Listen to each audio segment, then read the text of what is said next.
For decades, we were told a story that was repeated so often it became accepted as fact, not because it was proven, but because it was loud. We were told that independence meant separation, that strength meant exclusion, and that progress meant removing one half of society from the equation entirely. What happens when the story that shaped an entire generation begins to fall apart in real time and the consequences can no longer be ignored?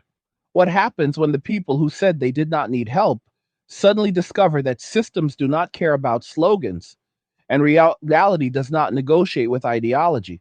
Stay with me until the very end of this video, because what we are about to talk about is not just a trend or a moment, it is a turning point that will reshape lives, relationships, and the future itself.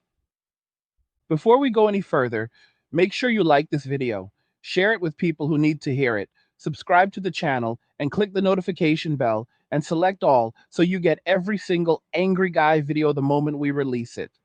This is how you stay ahead instead of being blindsided, and how you stay informed instead of being confused after the damage is already done.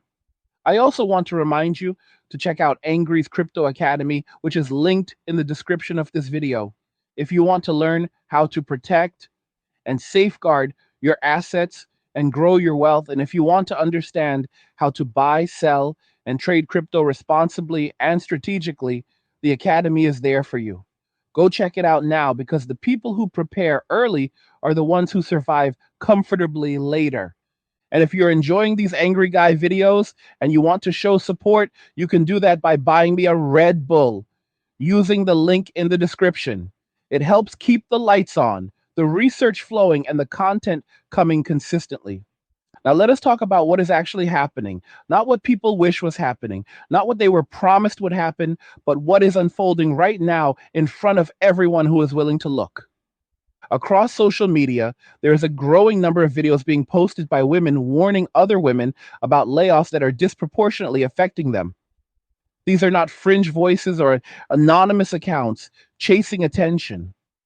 These are professionals, many with degrees, careers, and years of experience, openly admitting that something has gone very wrong. They're saying, often with visible fear, that this is not a temporary inconvenience, that this is not a short downturn, and that this is not something that can be brushed aside with optimism. They are warning that single women without the support of a partner are facing serious financial instability, and that the ability to pay rent, buy food, and maintain basic living standards is no longer guaranteed. What makes this moment so striking is not just the layoffs themselves, because layoffs happen in every economic cycle. What makes this moment different is the context. For the last 50 years, society was told that traditional support structures were unnecessary, outdated, or even harmful. Men were told explicitly and repeatedly that they were not needed, that their presence was optional, and that their contributions were replaceable. Masculinity was framed as something to be corrected rather than understood. Men were told not to approach, not to engage, not to lead, and in many cases, not to exist in public spaces without suspicion. This messaging did not exist in a vacuum. Affected behavior. It shaped institutions. It influenced hiring practices, education systems, and cultural norms. Young men grew up being told that ambition was dangerous, that responsibility was oppressive, and that restraint was weakness. At the same time, women were encouraged to believe that independence meant insulation from consequence, that success meant separation, and that partnership was optional rather than foundational. For decades, this framework was defended aggressively. Any challenge to it was dismissed as backward or hostile. Men who raised concerns were told they were fragile or afraid. Men who disengaged were mocked as irrelevant. Men who walked away quietly were told they would regret it. But something important happened that few people noticed at the time. Men did not walk away in anger. They did not revolt or demand recognition. They simply stepped back. They focused on their own peace, their own stability, their own interests. They stopped competing for approval. They stopped arguing with narratives that were already locked in place. They invested in themselves, or in many cases, they disengaged entirely. And now, years later, the consequences of that disengagement are becoming visible. Not because men announced it, but because systems are starting to wobble without them. The current wave of layoffs is exposing a hard truth that slogans cannot soften. Many of the sectors that expanded rapidly under ideological pressure are now contracting under economic reality. When companies are forced to cut costs, they do not do it based on social narratives. They do it based on numbers. They do it based on productivity, revenue, and risk. And when that happens, the people who were told they would always be protected are discovering that protection was conditional. This is where the emotional shift becomes visible. The same voices that once dismissed partnership as unnecessary are now openly acknowledging fear. They are saying they do not know how they will survive alone. They are admitting that life is significantly harder without a second income, without shared responsibilities, and without emotional and logistical support. They are asking where the safety net is and why it is not catching them. What is rarely acknowledged is that the safety net was never guaranteed. It was assumed. It was built on the belief that society would adapt endlessly without friction. That belief ignored history, economics, and human behavior. It also ignored the role that cooperation between men and women played in building stability in the first place. For men who spent decades being told they were the problem, this moment is not one of celebration. It is one of confirmation. Confirmation that walking away was not weakness, but self preservation. Confirmation that disengagement was not bitterness, but clarity. Confirmation that peace found in solitude was not a failure, but a rational response to an environment that offered risk without reward.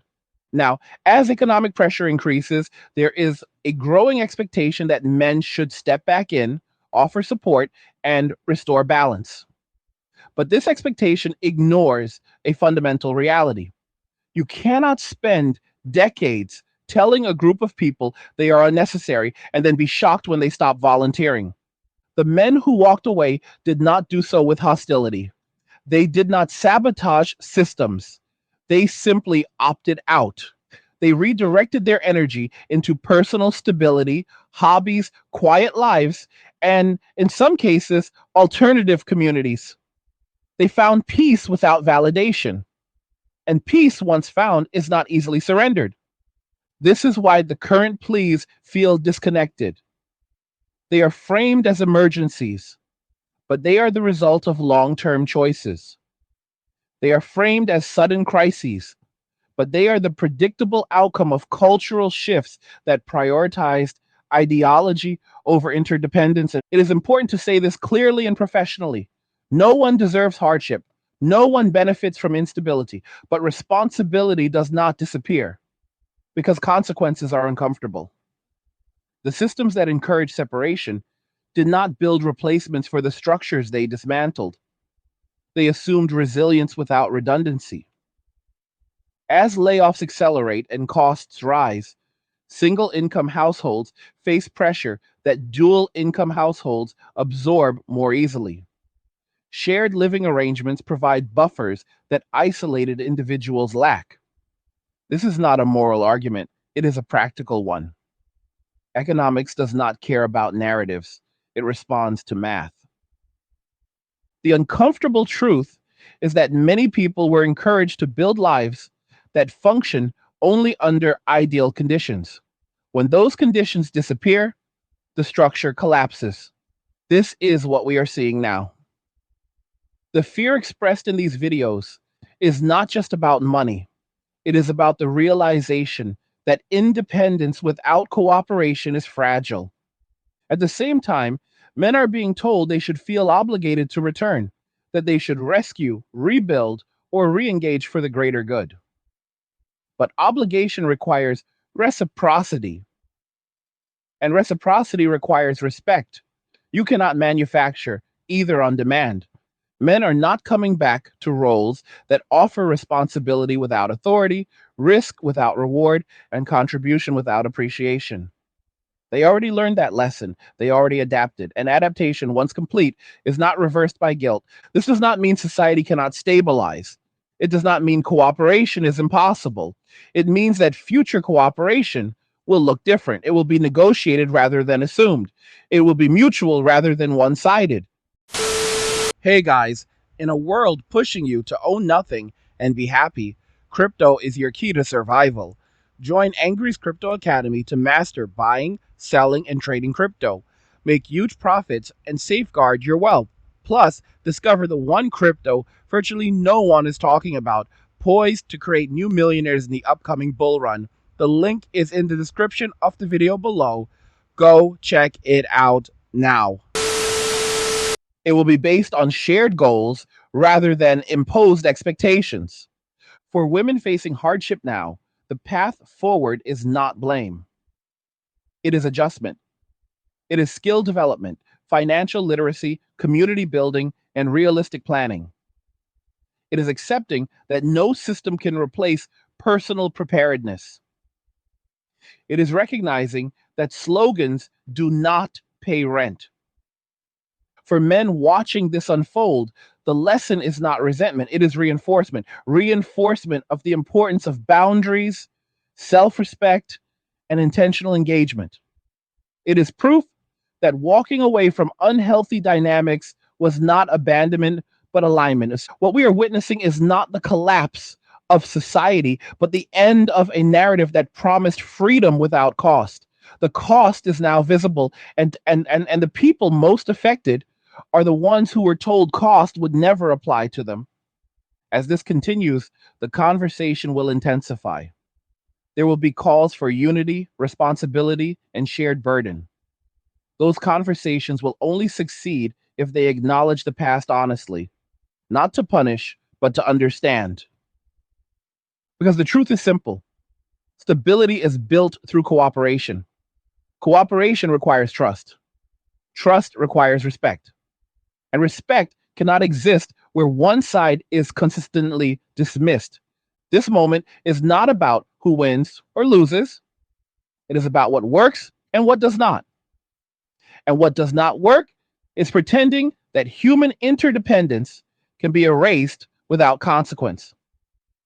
To understand why this moment feels so destabilizing for so many people, you have to step back and look at how expectations were shaped over time.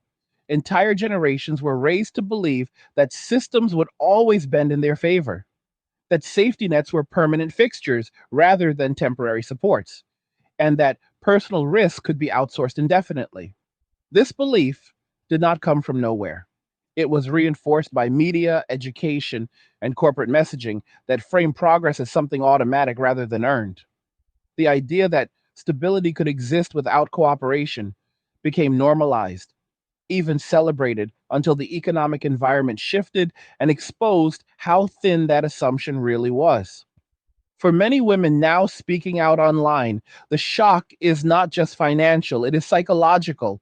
It is the realization that the story they were told did not prepare them for disruption.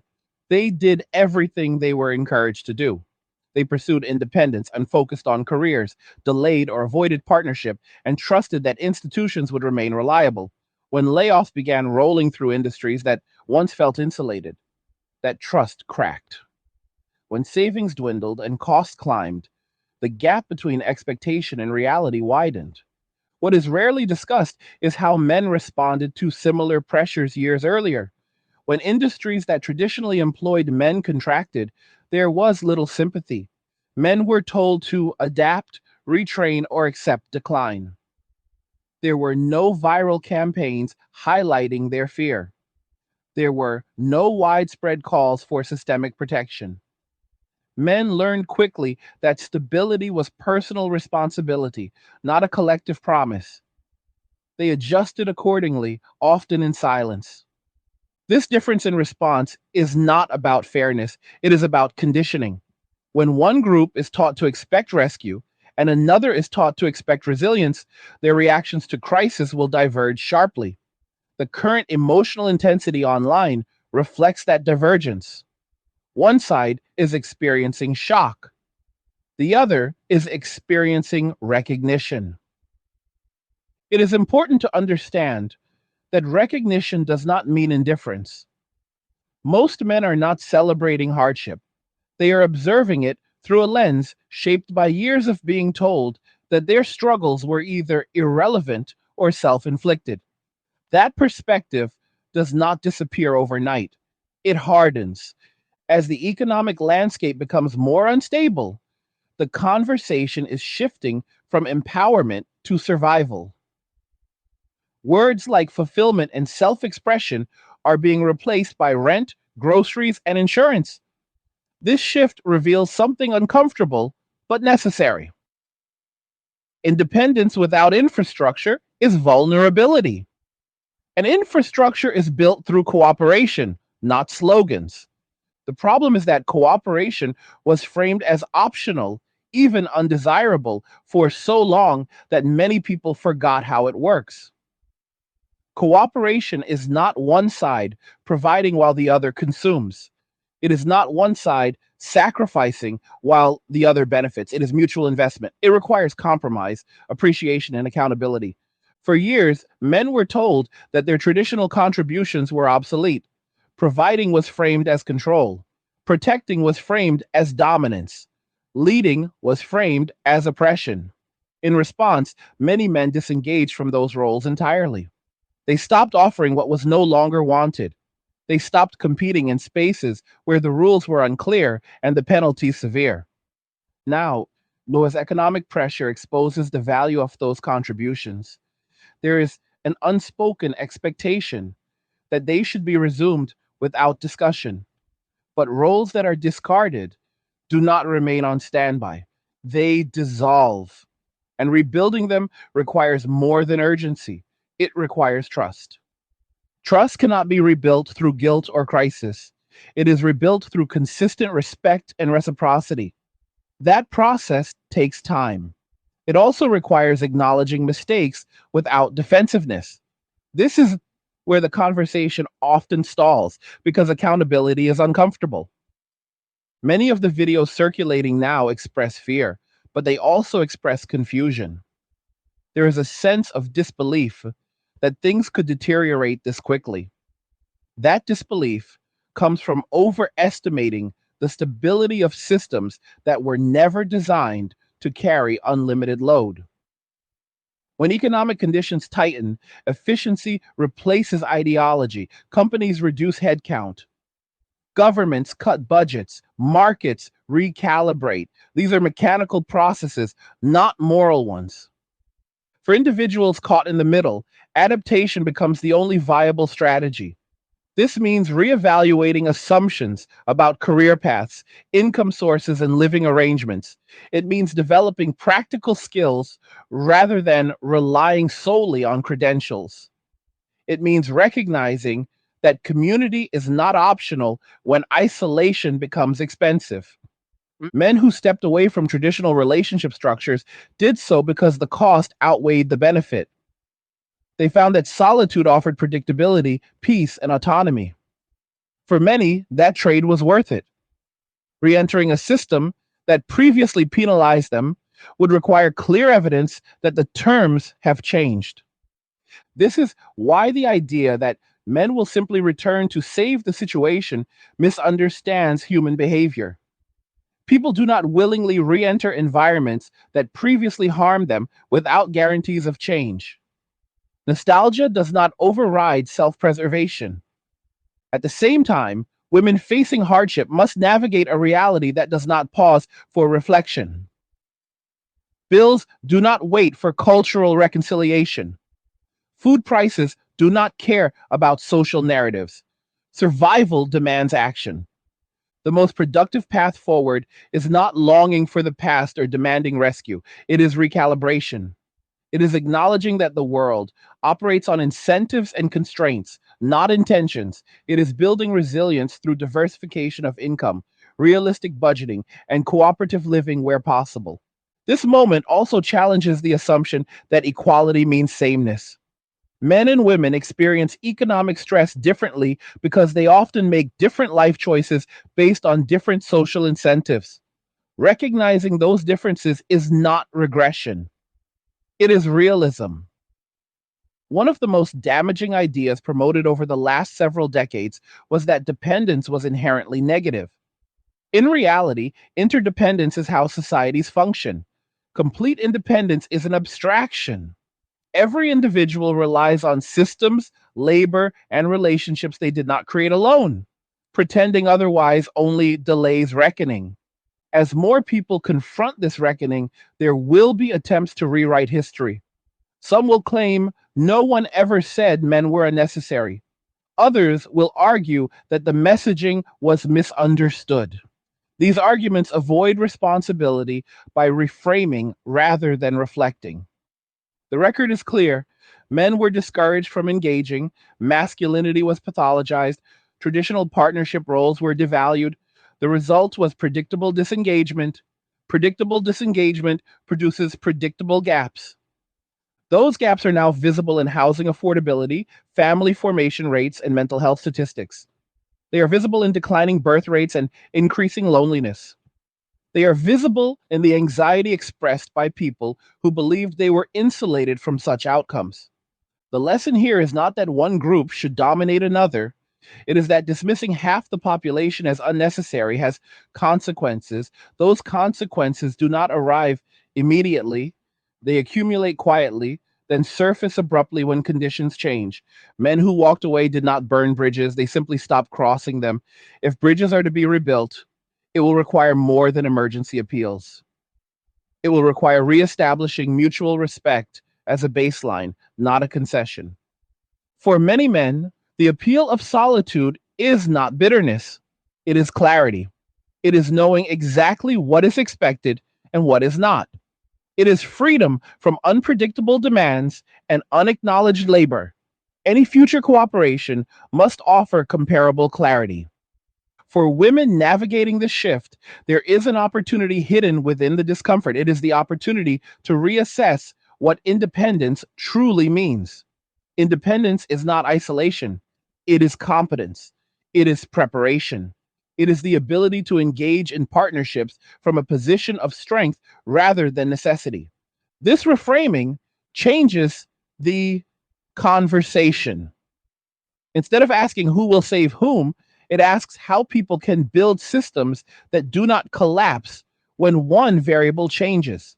It asks how relationships can be structured to support both autonomy and stability. The economic pressure currently being felt will not resolve quickly. Structural adjustments take time. Industries will continue to automate, consolidate, and optimize. Those processes rarely reverse. Waiting for conditions to return to a previous norm is not a strategy. The individuals who fare best in this environment will be those who adapt early. They will diversify skills, reduce unnecessary expenses, and prioritize reliable support networks. They will focus on what they can control rather than what they were promised. Men who have already adapted will continue doing what works for them. They are not obligated to change course simply because others are now experiencing discomfort. Responsibility cannot be retroactively reassigned. This does not mean empathy disappears. It means boundaries remain. Boundaries are what allowed many men to find peace in the first place. Peace, once established, becomes non negotiable. The broader cultural conversation will likely intensify as these dynamics play out. There will be pressure to frame outcomes in moral terms rather than practical ones. There will be attempts to assign blame rather than analyze incentives. Resisting that impulse is essential if real solutions are to emerge. Moral outrage does not pay rent, clear thinking does. The question society faces now is whether it will learn from this moment or repeat the pattern that led here.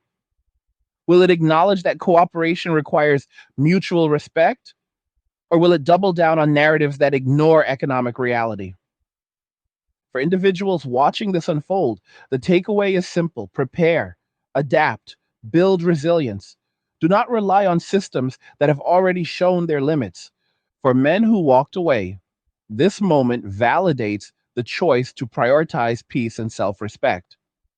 For women facing hardship, it is a call to rebuild stability through realistic planning rather than ideological comfort. This conversation is not comfortable, but it is necessary. Avoiding it only prolongs confusion. As this shift continues, one of the most revealing aspects is how quickly certainty dissolves when incentives change. For years, many people operated under the assumption that social and economic systems were stable enough to support almost any personal choice. That assumption worked as long as growth masked inefficiency. When money was cheap, jobs were plentiful, and expansion was constant, consequences were delayed. But delayed does not mean eliminated, it means waiting. And now the waiting period is over. The layoffs impacting women disproportionately are not an accident, nor are they the result of malice. They are the outcome of prioritization. Companies expanded based on cultural pressure rather than operational necessity. When conditions tightened, the excess was cut. This is not a judgment of individual capability, it is a reflection of how decisions made at scale ripple downward. People who believed they were insulated by progress narratives are discovering that insulation was thinner than advertised. What makes this particularly difficult for single women is not just income loss, but cost structure. Housing, utilities, transportation, healthcare, and food all assume shared burden as a default. Modern life was not designed for permanent individualism, it was designed for households. When households fragment into isolated units, expenses multiply while income remains singular. That math is unforgiving. For decades, this reality was obscured by messaging that framed partnership as optional luxury rather than functional strategy. Romantic fulfillment was emphasized while practical cooperation was downplayed. The idea that two people working together could create resilience was dismissed as outdated thinking. Now, as economic pressure rises, that dismissal looks less like progress and more like negligence. Men observed this shift from the sidelines long before the current moment. They saw expectations increase while appreciation declined. They saw risk concentrate while benefit dispersed. They watched as accountability became asymmetrical. Many concluded that participation was no longer rational, so they stepped back. That decision was not impulsive, it was gradual. It came after repeated experiences of being blamed for systemic problems they did not create, after being told their concerns were invalid, and after realizing that silence offered more peace than engagement. Walking away was not dramatic, it was quiet, it was practical. Now, as economic instability spreads, the contrast between preparation and expectation becomes visible. Men who adjusted early often built leaner lives. They reduced expenses, avoided unnecessary commitments, and focused on controllable variables. They accepted limitations rather than resisting them. This acceptance became strength. In contrast, many people who relied on perpetual stability are now scrambling. This scrambling is not a moral failure, it is a structural one. It is what happens when planning is replaced by belief. Belief feels good, planning works. The current discourse often frames this moment as a sudden betrayal by systems or society. But systems did not change overnight, they were always conditional. The only thing that changed was the margin for error. When margins disappear, inefficiencies surface. This is why calls for rescue ring hollow to those who already adapted. Rescue implies obligation without consent. It assumes resources are available and willingness is guaranteed. Either assumption holds. For men who found peace outside traditional structures, returning would mean re entering environments that previously demanded sacrifice without reciprocity. That trade no longer makes sense.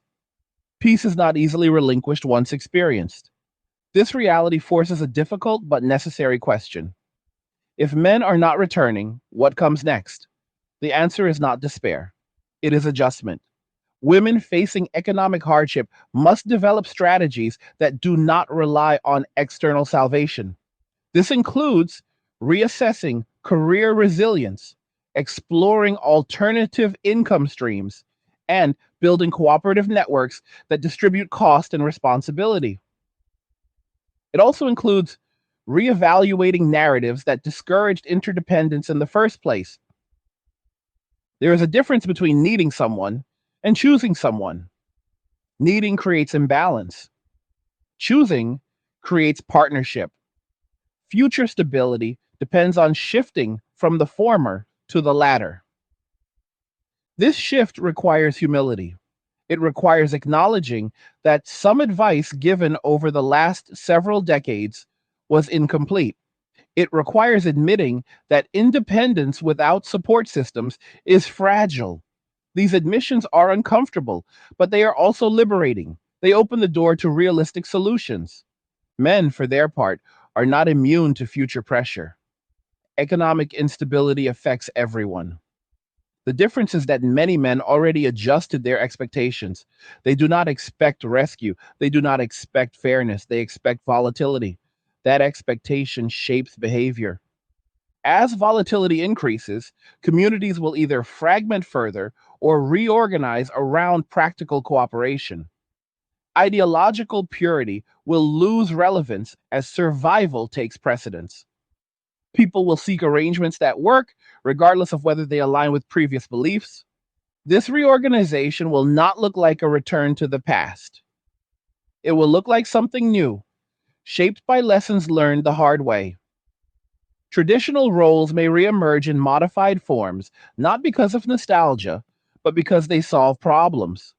The mistake of the previous era was treating roles as identities rather than function. Functions exist to address needs. When needs persist, functions reappear, regardless of how they are labeled. Providing, protecting, nurturing, and organizing are functions, not stereotypes. When these functions are neglected or dismissed, gaps form. Those gaps are now visible.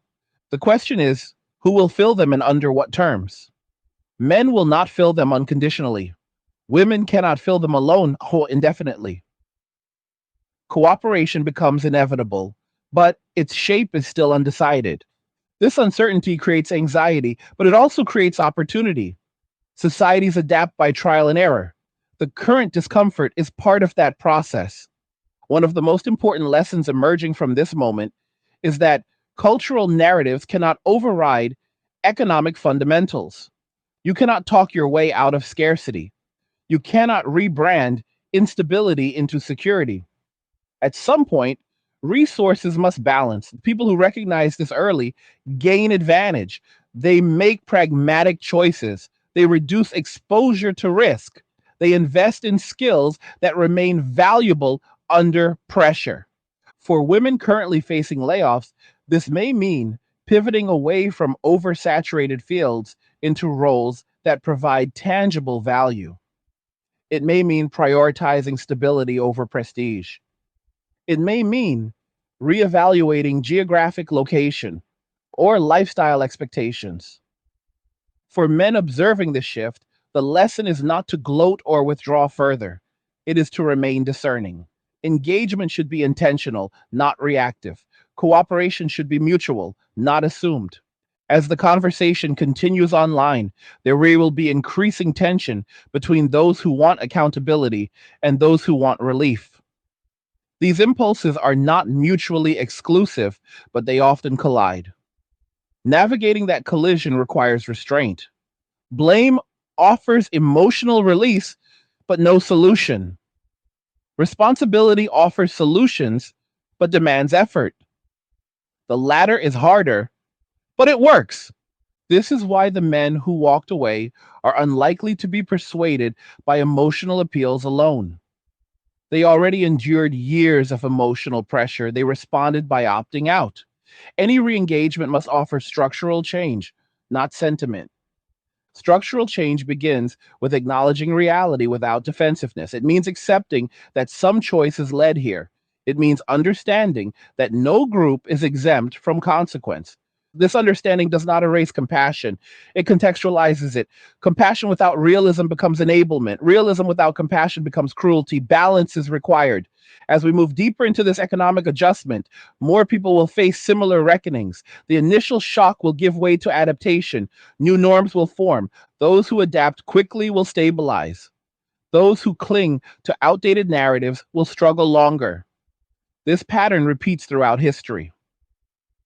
What makes this moment unique is how publicly the reckoning is unfolding. Social media has turned private fear into public discourse. This visibility accelerates awareness, but also amplifies emotion. Filtering signal from noise becomes essential. Not every viral video reflects the broader reality, but collectively, they reveal a trend that cannot be ignored. That trend is the reemergence of practical interdependence as a necessity rather than a choice. The question is whether this interdependence will be built on mutual respect or reluctant necessity. Men who value peace will not accept the latter. Women seeking stability should aim for the former. This requires a cultural reset that prioritizes function over ideology, cooperation over confrontation, and preparation over assumption. The path forward is not easy, but it is navigable. It begins with honesty. When people talk about long term consequences, they often imagine something distant and abstract. But the truth is that long term outcomes are simply short term choices repeated consistently. What we are seeing now did not arrive suddenly. It arrived gradually, disguised as progress, framed as liberation, and insulated by economic growth that temporarily absorbed inefficiency. Once that growth slowed, the underlying structure was exposed. The structure was never designed to support permanent disengagement between the sexes while maintaining stability. One of the most overlooked aspects of the shift is how expectations around partnership quietly changed while responsibilities did not. Society encouraged the idea that relationships should be optional, but continued to rely on the outcomes that relationships traditionally produced. Housing markets still assumed shared incomes. Childcare systems still assumed cooperative parenting. Social safety nets still assumed informal support networks. When those networks weakened, the burden did not disappear, it concentrated. This concentration is now visible in the anxiety expressed by people who suddenly realize they are carrying the full weight of modern life alone. Independence was framed as empowerment, but empowerment without leverage is vulnerability. Leverage comes from shared effort, pooled resources, and mutual accountability. Those elements were discouraged without being replaced. Men recognized this imbalance early. Many watched as expectations of contribution remained high while acknowledgement and security declined. They saw legal, social, and professional risks increase while benefits narrowed. The rational response to unfavorable conditions is disengagement. This is not emotional, it is strategic.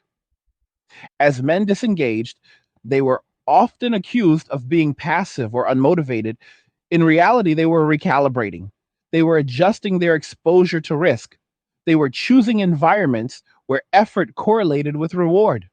They were stepping away from roles that demanded sacrifice without protection. This recalibration is now paying dividends in the form of stability. Men who simplified their lives reduced vulnerability. They learned to live within means rather than expectations. They developed resilience through realism rather than optimism. For those now facing hardship, this contrast can feel unfair. But fairness was never the governing principle of economic systems. Adaptation is. The individuals who adapt earliest endure least. As layoffs continue and costs rise, many people are forced to confront the gap between lifestyle and sustainability. This gap was easy to ignore when credit was cheap and income was predictable. It becomes impossible to ignore when margins disappear. The most common emotional response to this realization is shock, followed by anger, followed by fear. Shock comes from the collapse of assumption. Anger comes from the search for blame. Fear comes from uncertainty. Only after these stages does adaptation begin. Men who walked away years ago already completed the cycle. They experienced shock when their concerns were dismissed. They experienced anger when accountability was one sided. They experienced fear when they realized systems would not protect them. They adapted. This is why calls for immediate re engagement fall flat. They are asking people who already adapted to reverse course without evidence that conditions have improved. That is unlikely. And instead, what will happen is slower and less dramatic. New forms of cooperation will emerge organically where incentives align. People will form arrangements that provide stability without repeating past mistakes. These arrangements may not resemble traditional models, but they will serve similar functions. For women facing layoffs and financial stress, this means reassessing what kind of stability is realistic and what kind of independence is sustainable. It means separating identity from infrastructure. You can value autonomy while still acknowledging the necessity of cooperation. This acknowledgement is not a concession, it is maturity. It reflects an understanding that human systems are interdependent by design. One of the most damaging myths promoted in recent decades was that needing others was a weakness. In reality, refusing interdependence while relying on systems built by others is the true contradiction. No one survives alone. They survive through networks, whether formal or informal. Men recognize that their participation in these networks was increasingly conditional and risky. They chose to exit rather than negotiate endlessly. That exit reduced their exposure to instability. As more people face similar pressures now, there is an opportunity to rebuild networks on more balanced terms. But this rebuilding cannot happen under duress. It must be intentional. Intentional cooperation requires clear expectations, mutual respect, and enforceable boundaries. It rejects the idea that one side should carry disproportionate burden for abstract ideals. This is why the future of relationships will look different from the past. They will be negotiated more carefully. They will prioritize compatibility of values, not just attraction or ideology. They will emphasize shared goals over symbolic gestures. Family formation will also change. People will delay commitment until stability is assured. They will be more cautious about long term obligations. This caution is not cynicism, it is adaptation. The current economic environment rewards prudence, it punishes assumption. Those who recognize this early gain resilience. Social cohesion will depend on whether people can accept that previous narratives were incomplete, not wrong in intention, but insufficient in execution. Progress without planning creates fragility. The layoffs affecting women more than men highlight another uncomfortable reality. Many growth sectors that expanded rapidly under cultural pressure lacked durable foundations. When contraction began, those foundations crumbled first. This is not a statement about competence, it is about structure. People are not losing jobs because of who they are losing jobs because of how systems were built. Understanding this distinction is crucial for avoiding resentment and focusing on solutions. Solutions will not come from demanding restoration of a past that no longer exists. They will come from building something new that accounts for current realities. For individuals, this means developing skills that produce tangible value. It means prioritizing adaptability over specialization in narrow fields. It means being willing to pivot when conditions change. For communities, it means fostering cooperation that is practical rather than ideological. Shared housing, pooled resources, and collaborative problem solving will become more common as costs rise. Men who value peace will participate in these arrangements selectively. They will avoid environments that replicate previous imbalances. They will engage where effort is respected and risk is shared. Women seeking stability will benefit from recognizing that partnership is not a loss of independence, but a multiplier of capacity when structured correctly. The framing matters. This reframing requires abandoning zero sum thinking. Cooperation does not diminish autonomy when boundaries are respected, it enhances it. As these realizations spread, cultural messaging will evolve. The language of absolute independence will soften. The language of balance will reemerge. This shift will not be driven by ideology, but by necessity. Necessity is a powerful teacher. It strips away illusion quickly. The discomfort many people feel now is the result of delayed lessons. Those lessons are arriving all at once. For men who walked away, the lesson was learned earlier. They adjusted before the shock. That timing matters. As the adjustment continues, there will be attempts to frame outcomes in moral terms. But morality does not override logistics. Logistics determine survival. Understanding this does not make someone cold, it makes them prepared. Prepared people respond calmly to change, unprepared people react emotionally. The goal for anyone watching this should be preparation, preparation for volatility, preparation for adjustment, preparation for cooperation that is grounded in reality rather than rhetoric. This is not a call for retreat, it is a call for clarity. The world is changing. The systems that once masked inefficiency are tightening. Those who adapt will stabilize. Those who cling to assumptions will struggle longer. This is not punishment, it is physics. When dating and relationships are examined under economic pressure, patterns that were once subtle become impossible to ignore. Choice behaves differently when resources are abundant than when they are scarce. During periods of expansion, people can afford inefficiency in their personal lives. They can chase idealized standards, delay commitment, and prioritize emotional gratification over practical alignment. When contraction arrives, those priorities reorder themselves quickly. This is where many people are now finding themselves disoriented.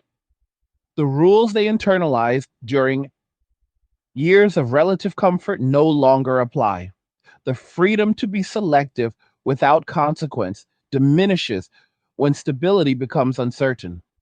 What once felt empowering now feels restrictive, not because empowerment was wrong, but because it was incomplete. For years, dating culture emphasized abundance. The idea that there was always another option encouraged disposability. People were treated as interchangeable rather than complementary. This mindset eroded long term thinking. Commitment became optional, investment became risky, stability became secondary.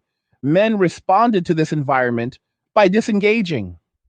When effort did not increase security, the rational response was to reduce effort. When investment did not yield return, withdrawal became logical. This pattern repeated until disengagement became normalized among men who valued peace over performance, and women, encouraged to prioritize independence and choice, often delayed partnership under the assumption that time was an ally. That assumption held as long as economic conditions remained favorable.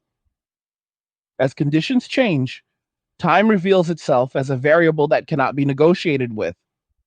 This is not about assigning fault, it is about understanding trade offs. Every choice carries opportunity cost. Choosing independence delays cooperation. Delaying cooperation increases vulnerability during downturns. These relationships are not moral, they are mechanical. As financial pressure increases, dating dynamics shift toward pragmatism. People become more interested in reliability than novelty. Consistency replaces excitement as a priority. This shift can feel like loss to those conditioned to expect endless choice, but it is also a return to functionality. Men who stepped away from dating markets did so because the cost of participation exceeded the benefit. Re entering those markets now requires evidence that incentives have changed. Economic pressure alone does not change incentives, behavior does. For many men, peace became the benchmark. Any relationship that threatened that peace was filtered out. This filter is not removed simply because others are now experiencing discomfort. Peace, once established, becomes the standard by which all future engagement is measured. Women navigating this new landscape face a dual challenge. They must adapt to economic reality while also recalibrating expectations around partnership. The narratives that promised fulfillment through independence alone did not prepare them for scarcity. Adjusting those narratives is emotionally difficult but practically necessary. This recalibration does not mean abandoning autonomy, it means redefining it. Autonomy is not isolation, it is agency. Agency includes the ability to choose cooperation strategically. Strategic cooperation differs from dependency. It is entered voluntarily with clear boundaries and shared objectives. It recognizes that two people working together can absorb shocks that would overwhelm individuals alone. The difficulty is that trust has been eroded. Years of adversarial messaging created suspicion on both sides. Rebuilding trust requires consistent behavior over time, not declarations. Economic pressure accelerates this process by forcing prioritization. People can no longer afford relationships that are unstable or one sided. They seek predictability, they seek alignment. This is why dating conversations increasingly include practical topics that were once considered unromantic: income stability, spending habits, debt levels, and long term goals are becoming central. This is not regression, it is adaptation. One for men, this shift validates earlier disengagement. They already optimized for stability, they already reduced exposure to unpredictability. Their criteria did not change. The environment caught up. For women, the shift can feel abrupt. It challenges assumptions about timing and choice. It reveals that some opportunities are perishable. This realization is uncomfortable but informative. As commitment decisions become more deliberate, family formation will also change. Fewer people will rush into arrangements that lack resilience. Birth rates may continue to decline in the short term as caution increases. In the long term, families that do form may be more stable due to higher thresholds for entry. Social contracts evolve under pressure. The informal agreements that governed relationships for decades are being rewritten. Expectations around contribution, responsibility, and support are being renegotiated. Men who walked away did not reject cooperation entirely. They rejected asymmetry. They rejected being the default solution to problems they were not allowed to influence. Any future cooperation must address this imbalance. Women seeking partnership must recognize that attraction alone is insufficient. Stability requires shared effort. It requires respecting the contributions of others rather than dismissing them as outdated. This does not mean reverting to rigid roles. It means acknowledging functional reality. Tasks must be performed, resources must be managed, decisions must be made. Ignoring these requirements does not eliminate them. As economic conditions tighten, the cost of ignoring reality increases. People who adapt quickly reduce stress. People who resist adaptation prolong it. The current moment is forcing clarity: clarity about what matters, clarity about what works, clarity about what does not. Men who prioritize peace did so because peace was scarce in environments defined by constant negotiation and shifting expectations. That peace is now their baseline. It is not negotiable. Women who prioritized independence did so because Akio's independence was framed as security. As that framing proves incomplete, security must be rebuilt through different means. The intersection of these adjustments will shape the future of relationships, not through ideology, but through lived experience. The loudest voices online often reflect extremes. The quiet majority adapts without announcement. They make practical choices. They form arrangements that meet needs. They move forward. This is why predictions of societal collapse are overstated. Societies do not collapse easily, they reconfigure. The discomfort we see now is part of that process. However, reconfiguration does not guarantee equity. It rewards those who adapt, it challenges those who do not. Understanding this dynamic empowers individuals to make informed decisions rather than reactive ones. Preparation replaces panic. Strategy replaces sentiment. For anyone watching this, the question is not who should fix this. The question is how to position yourself within it. Waiting for external solutions is risky. Building internal resilience is safer. Resilience comes from skills, savings, community, and realistic expectations. It comes from accepting that systems change and that personal agency matters. Men who already embrace this mindset will continue doing what works. Women who adopt it now can still stabilize. The timeline differs, but the outcome is possible. The future will belong to those who understand that cooperation is a tool, not an obligation, and that independence is a capacity, not a posture. As these lessons sink in, the conversation will shift again. Less outrage, more pragmatism, less nostalgia, more planning. The people who succeed in this environment will not be the loudest, they will be the most adaptable. As cultural narratives adjust to economic pressure, media messaging begins to shift in subtle but revealing ways. Language that once emphasized limitless choice starts to emphasize stability. Stories that once celebrated individual triumph start to highlight collective resilience. This is not because values suddenly changed, but because incentives did. Media does not lead culture as much as it reflects what audiences are ready to hear. When comfort declines, realism gains traction.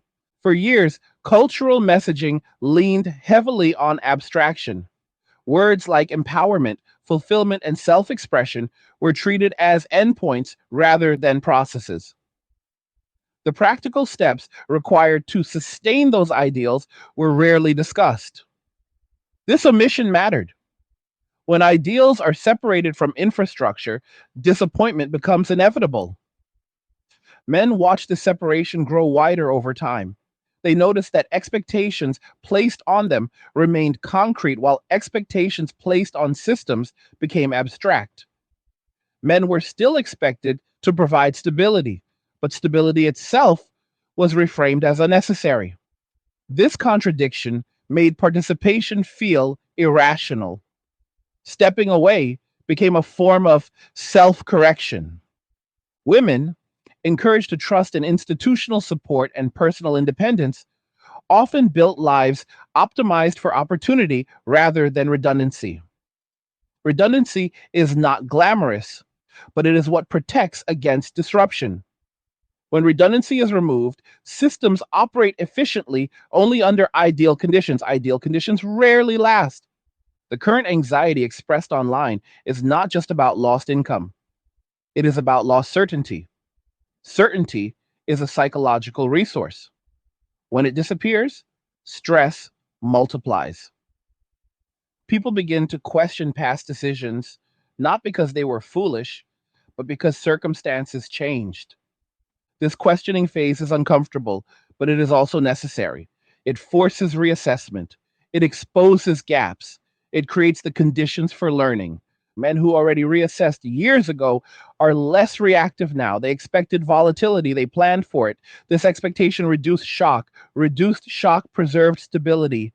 Women who are reassessing now face a steeper emotional curve. The reassessment challenges deeply held beliefs about how the world works. Letting go of those beliefs feels like loss. but clinging to them feels worse. The healthiest response to this moment is neither denial nor despair. It is recalibration. Recalibration acknowledges reality without surrendering agency. It accepts constraints while searching for workable paths forward. This recalibration will reshape how success is defined. Success will become less about visibility and more about durability, less about recognition and more about reliability, less about narrative and more about outcome. For men, durability has already become a priority. They chose low volatility lives over high reward but high risk paths.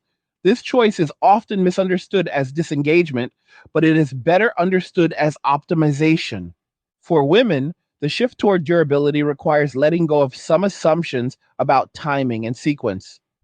It requires accepting that some doors do not remain open indefinitely, not because of injustice, but because of biology, economics, and opportunity cost.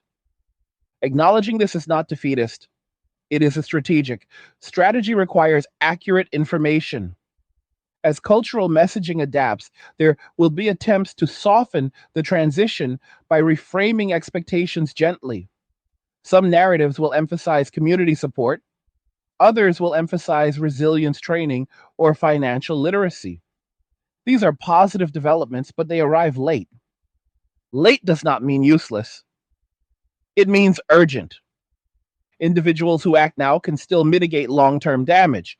The tools available include budgeting, skill acquisition, geographic flexibility, and cooperative living arrangements. These tools are not glamorous, but they work. Men who value peace will continue to evaluate engagement through the lens of risk management. They will ask whether participation enhances stability or threatens it. This evaluation is not negotiable. It is the foundation of their adjustment. Women seeking stability must recognize that partnership is no longer guaranteed by default. It must be earned through compatibility and contribution. This does not diminish value, it clarifies it. The concept of contribution must also be expanded. Contribution is not limited to income, it includes emotional regulation, planning, support, and shared responsibility. But these contributions must be recognized and reciprocated. Unrecognized labor breeds resentment. This recognition gap was a major factor in male disengagement. Men were expected to provide while being told their provision was unnecessary. That contradiction eroded trust. Trust cannot be restored through urgency alone. It requires consistency over time. It requires demonstrating that past patterns will not repeat. Economic pressure accelerates the need for this demonstration. People no longer have the luxury of experimentation without consequence. They must choose carefully. This careful choosing will slow relationship formation in the short term. In the long term, it may produce more stable outcomes, fewer commitments, but stronger ones. The psychological impact of this transition should not be underestimated. People who built identity around certain narratives may experience grief as those narratives dissolve. Grief is a natural response to loss, even when the loss is conceptual. Working through that grief requires patience. It requires allowing people to revise beliefs without shame. Shame delays adaptation, understanding accelerates it. Men who already adapted can play a role here by modeling stability rather than lecturing. Demonstration is more persuasive than argument. Women adapting now can benefit from observing what has worked rather than defending what has not. This observation is not submission, it is learning. As more individuals recalibrate, cultural tone will shift. Less emphasis on ideological certainty, more emphasis on practical wisdom. This shift may feel anticlimactic, but it is healthier. The era of loud certainty is giving way to an era of quiet competence. Those who thrive will be those who build quietly, plan carefully, and avoid unnecessary exposure to risk. This does not mean creativity or ambition disappear. It means they are grounded. Ambition without grounding becomes volatility. Creativity without structure becomes chaos. Men who walked away did not abandon ambition. They redirected it. They invested in areas they could control. That investment paid off in peace. Women who redirect ambition now can still achieve fulfillment, but the path may differ from what was promised. Accepting this difference reduces friction. As economic adjustment continues, there will be pressure to assign responsibility broadly. Broad responsibility feels comforting because it diffuses accountability. But diffusion delays solutions. Effective solutions are specific. They address concrete problems with concrete actions. They require individuals to take ownership of their circumstances. Ownership is empowering. It restores agency.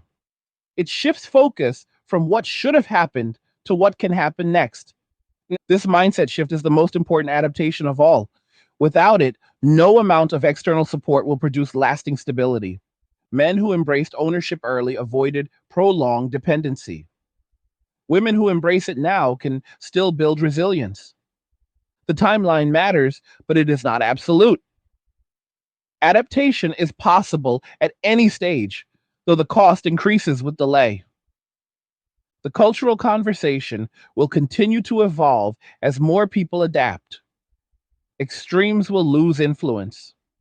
Moderation will gain appeal. Moderation is not weakness, it is balance. Balance between independence and cooperation. Balance between ambition and stability. Balance between identity and function. This balance was missing for a long time. Its absence created fragility. Its restoration can create resilience. When mental health enters the conversation, it often does so too late, framed as an after effect rather than an early indicator. In reality, psychological strain usually appears long before financial collapse becomes visible. Anxiety increases when expectations and reality drift apart. Depression sets in when effort no longer produces predictable outcomes.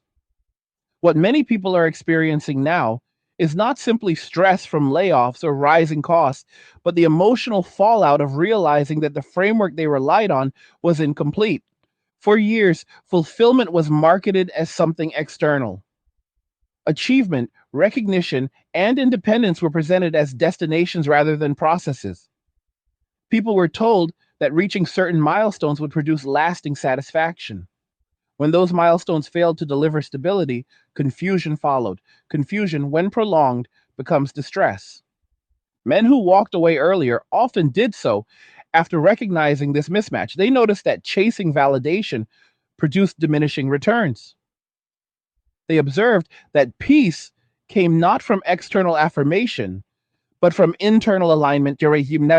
This realization prompted a shift away from performative success toward functional stability. Women now confronting similar realizations are not failing. They are encountering the same lesson at a different point in time. The lesson is that fulfillment cannot be outsourced to systems or narratives.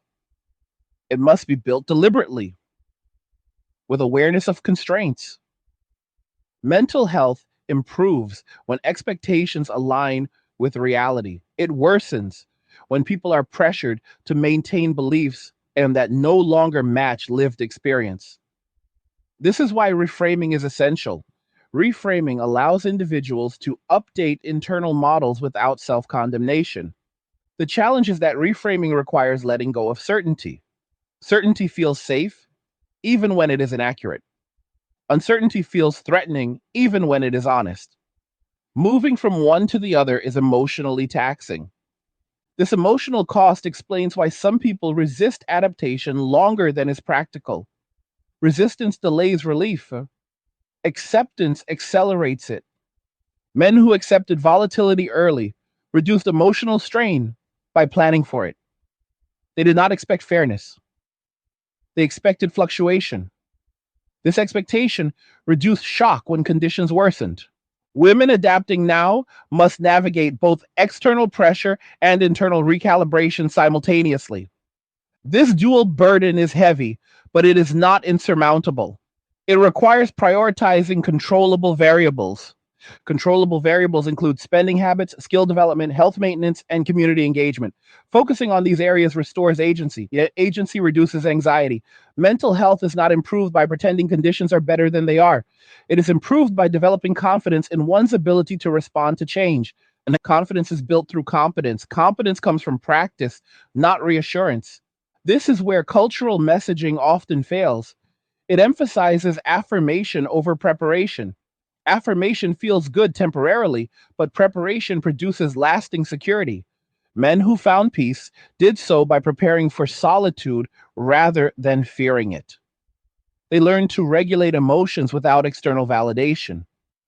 They built routines that supported stability. Women facing adjustment now can benefit from similar practices.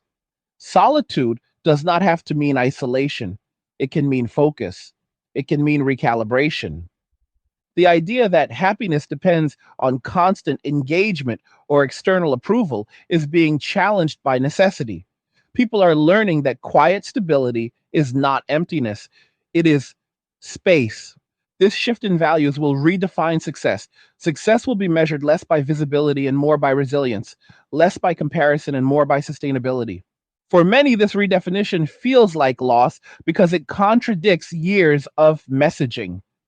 But it can also feel like relief from chasing standards that never delivered peace.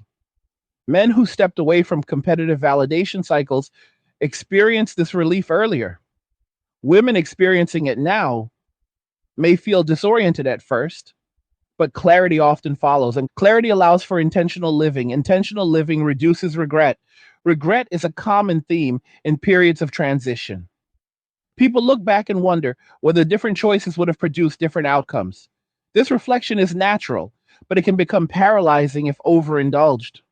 The productive use of reflection is to extract lessons, not to relitigate the past.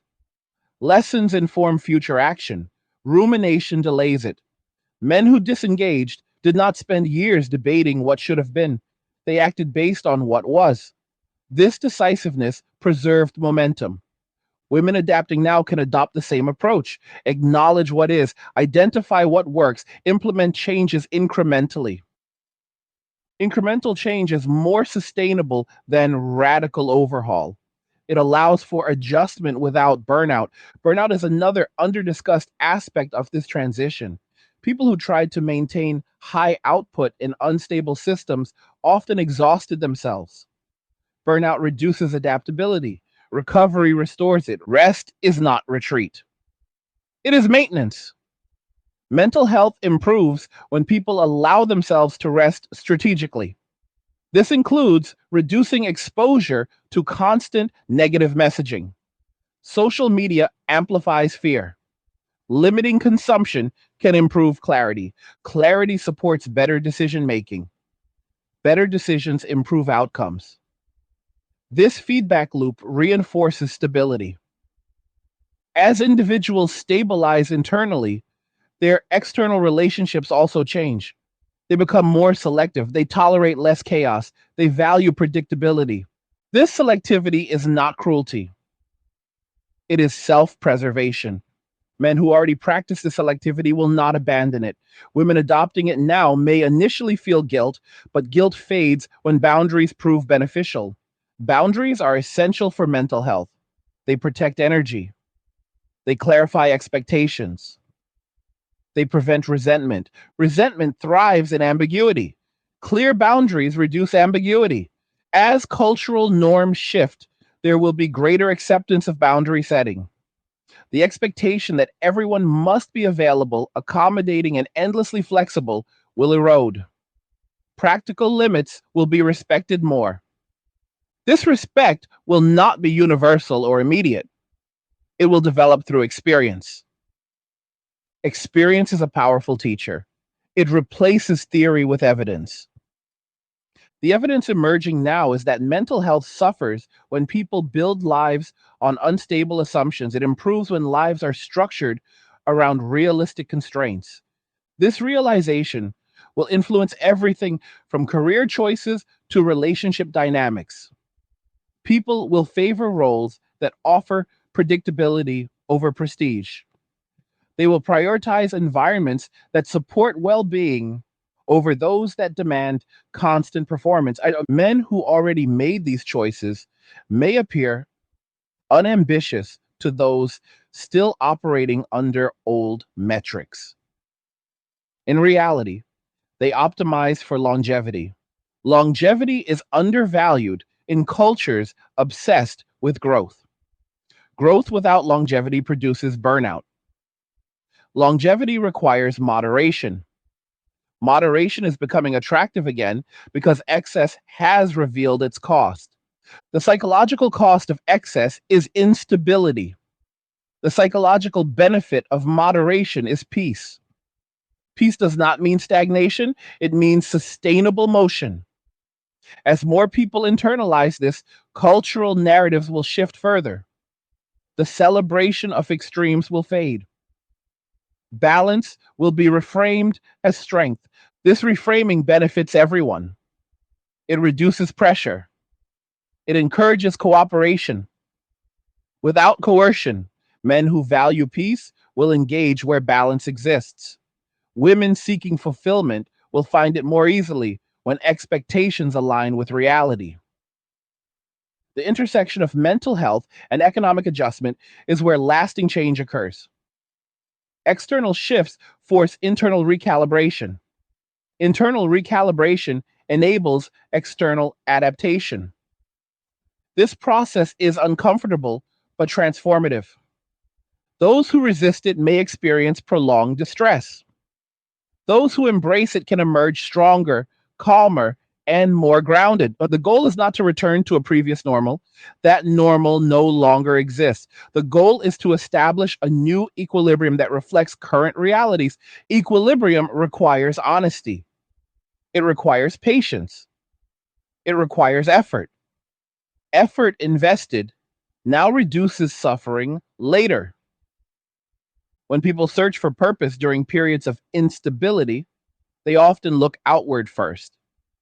They look to movements, communities, or identities that promise certainty. Certainty is comforting, especially when the ground feels unsteady. But certainty that ignores reality becomes brittle. When it breaks, the disappointment is deeper than if uncertainty had been accepted from the start. The final stage of adjustment is not just practical or emotional, it is philosophical. It involves redefining what gives life meaning when guarantees disappear. For many, meaning was once tied to milestones that were assumed to be accessible to everyone who followed the script. Education would lead to career, career would lead to security, independence would lead to fulfillment. When these sequences fail to materialize, people feel betrayed, not because they were promised explicitly, but because expectation became belief. Men who walked away earlier confronted this loss of belief sooner. They realized that meaning could not be anchored to systems that did not reciprocate effort. They shifted focus inward. They found meaning in mastery, routine, peace, and self direction. These sources of meaning are quieter than public validation, but they are more durable. Women confronting this transition now face the challenge of redefining purpose without the scaffolding they were encouraged to trust. This is not a failure of character, it is a recalibration of worldview. Must adapt when evidence changes. Purpose rooted in adaptability survives volatility. Purpose rooted in entitlement does not. This distinction is uncomfortable because it forces responsibility inward. It removes the ability to externalize disappointment, but it also restores agency. Agency is the foundation of resilience. Resilience does not mean stoicism or emotional suppression. It means responsiveness. It means being able to absorb shock, adjust course, and continue moving forward without collapsing. The men who found peace did so by redefining success on their own terms. They stopped measuring themselves against external approval. They focused on what they could build, maintain, and protect. That focus created stability even when conditions worsened. Women adapting now can build similar resilience by anchoring purpose in competence rather than comparison. Competence is measurable. It grows with effort. It produces confidence. Confidence grounded in competence is different from confidence grounded in affirmation. It does not require constant reinforcement. It persists through challenge. As more people undergo this shift, cultural narratives will evolve again. The emphasis will move away from identity based fulfillment toward capability based fulfillment. This shift will reduce conflict because capability invites collaboration rather than competition. Collaboration, when voluntary and balanced, enhances purpose. People feel useful, they see the impact of their effort. This visibility reinforces meaning. One of the quiet tragedies of recent decades was how many people felt unseen despite constant exposure. Visibility without utility is hollow. Utility restores dignity. Men who withdrew from environments that devalued their utility reclaimed dignity through self reliance. Women now seeking stability may rediscover dignity through practical contribution rather than symbolic empowerment. This does not diminish ambition, it grounds it. Grounded ambition is sustainable, it adapts to constraint, it evolves with circumstance. The world that is emerging will reward those who can operate within limits without resentment. Limits are not oppression, they are parameters. Within parameters, creativity thrives. Understanding this reframes hardship. Hardship becomes a signal rather than a sentence. It indicates misalignment, not inevitability. Men who walked away interpreted hardship as a signal to change strategy. They did not wait for permission, they acted. Women adapting now can interpret hardship similarly, not as punishment, but as information. Information guides adjustment, adjustment restores balance. Balance is the ultimate goal, not dominance, not vindication. Balance between effort and reward, balance between independence and cooperation, balance between aspiration and stability. This balance cannot be imposed. It must be chosen. As society moves toward this equilibrium, the loudest voices will lose influence. Extremes rely on instability to stay relevant. Stability quiets them. The people who thrive in the next phase will not be those who shout the most, but those who build consistently. They will not seek validation from chaos. They will seek peace through order. Order does not mean rigidity, it means coherence. Coherent lives are easier to sustain. They produce less stress. They allow for recovery. Recovery is essential. Many people are exhausted not because they failed, but because they chased models that demanded endless output without replenishment. Letting go of those models is an act of self respect. Self respect is the common thread running through all adaptation. Men who walked away did so because self respect required distance. Women adapting now can reclaim self respect by refusing to build futures on unstable foundations. This reclamation is not loud, it is deliberate. Deliberate choices accumulate, they shape lives quietly.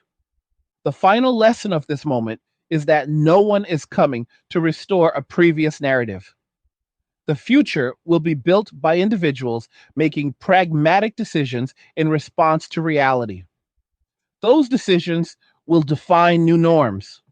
Complaining about what should have been does not alter what is. Acting on what is can shape what comes next. This is not pessimism. It is clarity. Clarity allows people to stop wasting energy on illusions and invest it where it produces return.